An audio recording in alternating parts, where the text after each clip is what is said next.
akong pagtahod sa mga kadakuan sa atong katoliko nga tulungaan sa atong lungsod, atong principal, maabtikon nga principal, Sir John, Sister May, mga members of the faculty sa atong Carmel Academy, atong mga tinunan, mga sakop sa kahugpungan sa Student Catholic Actions, mga parokyano, mga nanimbahay, katawhan sa Dios, atong mga online viewers and followers sa kanunay nagbalaan nining maong adlaw nga Domingo, katawhan nga matuuhon kaninyong tanan, good morning.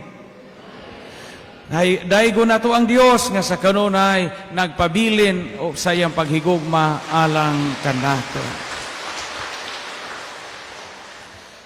Pabilin kamo sa akong gugma aron mahingpit ang inyong kalipay.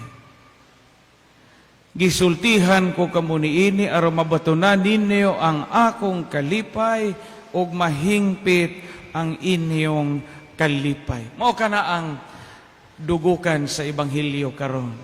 Pabilin kamo sa akong gugma aron di mawa ng inyong kalipay. Usa sa mga makadasig nga mabayon tampo nga makadasig nga pamalandong nga sige kong gihuna-huna. Daghan kog kaila nga mga maestra or maestro sa Bohol Association of Catholic Schools sa Box. Unya, napo ko'y mga karaang maestra sa seminaryo sa Tagbilaran nga hantod karon wa pa gani mang retire. Silang Ma'am Nating Alvarado, Ma'am Tess Concha, nga na si I think kana si Ma'am Nating Alvarado is 40 na nakapin sa seminaryo na paron. 17 na ganito siya kapin. Si Ma'am Concha pod kana maestra na mo sa kaniadto Tagaloon na paghapon ron. Daghang mga maestro ug maestra nga naaron sa box or naa sa seminaryo nga hangtod karon naa gihapon. Unya mangutana ta macho po ma'am kay mo mangitag laing trabaho nga pila ra go intaw sweldo og ingon ana nga institusyon. Ang ilang itubag nga moingon na sila nga nalipay man pod mi father. Unya dinhi mi nakakita og bag-ong pamilya. Mao nga we choose to stay. Kapabilin. Kini ko atong principal, kini si Sir John, kadaghanan ni ofere sa public. Kay dako man naman ni MA. Di-opera na ni mga principal, kaduha o katulo man siguro to. Pero Sir John chooses to stay in Carmel Academy. Kay nalipay po si Sir John nining maong bokasyon. Isip principal sa Katoliko nga tulunghaan. Bisag maingon tampo nga ang madawat ni Sir John o madawat sa mga maestra sa Carmel, pila ra in taon. Di po din ubos kaayo. Pero itandi sa uban nga mga opportunities. They could have enjoy several employment opportunities nga makahatag nilang mas dako-dako nga kita. Pero gapabilin sila. Atong cashier, si Ma'am Jing, mo retire naman aron tuiga. Wa si Ma'am Jing, anino? O baka itong balhig lang relihiyon. Si Ma'am Jing is with us, she is with us for 31 years. Mo retire na si Ma'am Jing karong June 31. Ma'am Jing sa Baricos, Dispo. 31 long years. Nga mao po na kamo no, sa inyong mga institusyon. Ang inyong pagpabilin, Ma'am Dariano, do pila na ka, sa isinta naman is Ma'am Daria rong Oktubre, pero wapag hapon. Hapit na mo retire po ni si Ma'am as principal sa ato ang DepEd Balilihan o sa mga principals. So, ang pagpabilin, naadi ay maayong sangputaran. Ingon may Isu Kristo, pabilin kamo aron kamo mahingpit diha sa inyong kalipay. The act of remaining and the act of abiding is a sign of hope in the Lord. Mauna. Mao nga ang Ebanghelyo karon makadasig natong tanan. Kay lain-lain matag mga bukasyon ani, lain-lain matag tawag sa kinabuhi. Ang importante, asa tagitawag sa Ginoo, asa tagipahiluna sa Ginoo, asa tagipahimutang sa Ginoo, anha gyud ta magpabilin. Kay aron ta malipay. Ibuwagan ni atong kaugalingon gikan sa Ginoo, dili gani ta mutapot diha sa Ginoo, di kita magmalipayon. Mao man ay giklaro sa Ebanghelyo karon. Kundi ta magpabilin. Sa diha pabito ko sa katedral sa una, daghan man kaayo may mga pari nga tiguwang. Usa sa mga butang nga makadasig namo mga batanom pari kaniadto nga mutan-aw mga pari nga tiguwang. Di kay kuan gyud believe jud ko mga pari nga tiguwang. Bisan og gasang kajod na sila, bisag gadahig nagnilakwan, ang mga pari nga tiguwang kaniadto nangamatay na pod kay daghanon man pug magic sarap ini paniudto sa nangamatay na hintawon.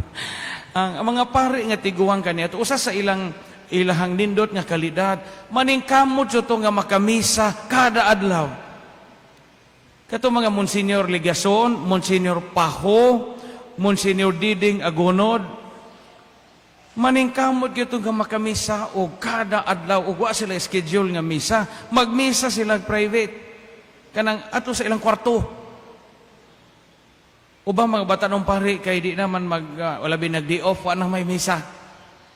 Pero kato mga paring tiguwang way adlaw nga mo labay bisan pagabagzo, bisan paggalinog, bisan paggakilat, murag di sila makatog sa usa ka adlaw ug di sila makamisa. Mo kami sa una mga seminarista, kami mo'y tig-serve sa mga paring tiguwang, magamisa to sila.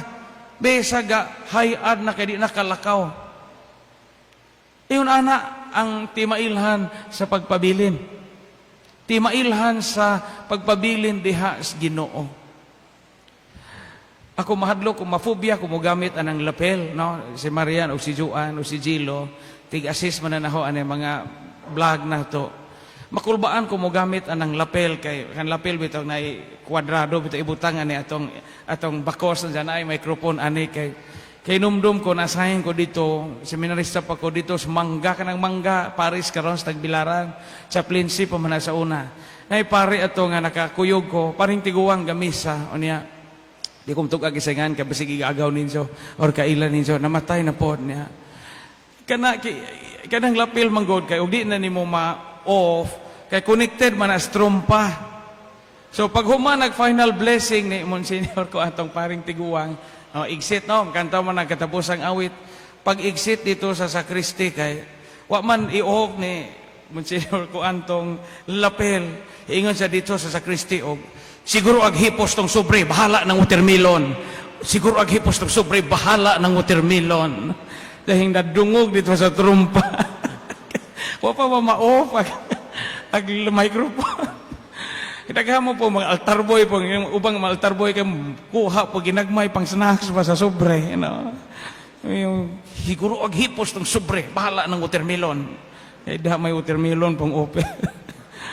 Pero magadungog kay ingon ni ana, timailhan ka na sa pagpabilin. Mao bitaw kamo mga ginikanan tan-awa, kamo mga ginikanan. Bisag unsa o nato ipaghuna-huna, di ito takatalikod sa ato mga anak bay. Naatay mga expectations, tinuod na. Naatay mga pangandoy, naatay mga damgo, naatay gitinguha sa atong mga anak, di ba? Kisa mang ginikanan ng andoy nga mag-ilaid sa kalisod ang ilang anak. Kinsa mang ginikanan ng andoy nga ang ilang anak malulong sa bisyo. Wa! Kinsa mang ginikanan ng andoy nga ilang pinakagwapang anak nga badji makabana og adis-adis o kusog mangulata. Wa! Kinsa may apuhan nga nangandoy nga ilang mga apo mahimong tulisan, mahimong nga kusog mamarigla, kusog mangulata og salbahi sa katilingban. Wa! Kitang tanan nangandoy nga mahiluna ang atong mga anak.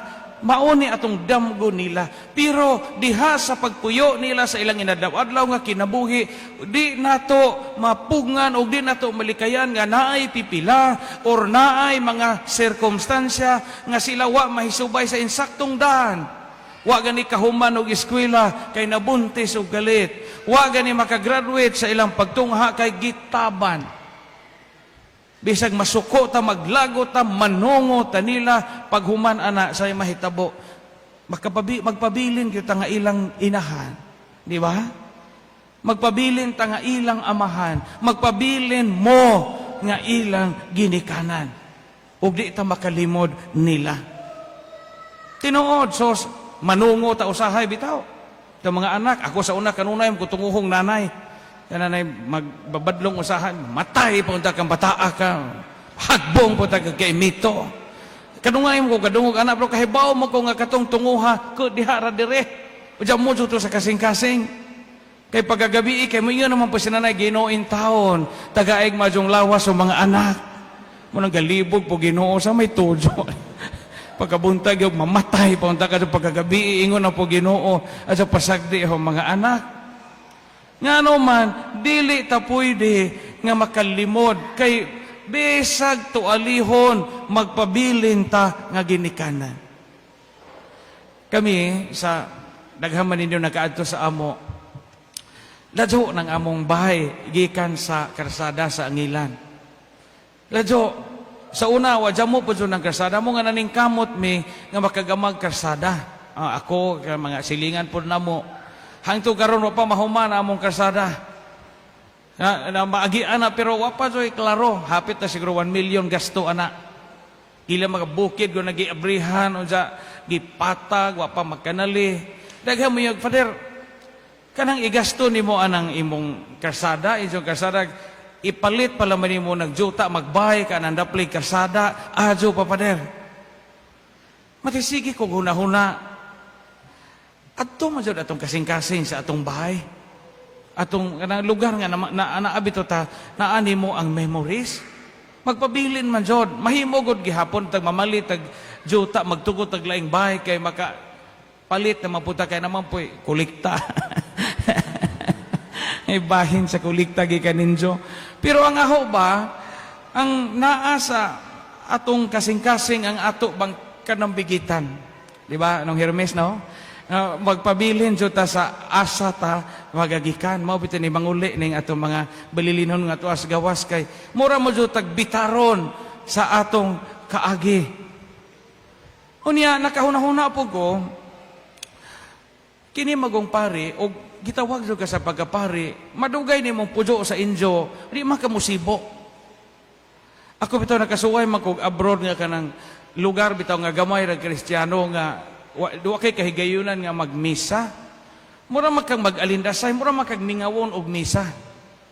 Unya kining pari ta nga naanad ta nga magrosaryo ta kita usa, magambot ta sa tong kwarto kita usa. Nagadto ka magdugay sa inyo di ka musibo. Ngano man naanad makang nga kaugalingon nimong domain, na kaugalingon nimong lugar.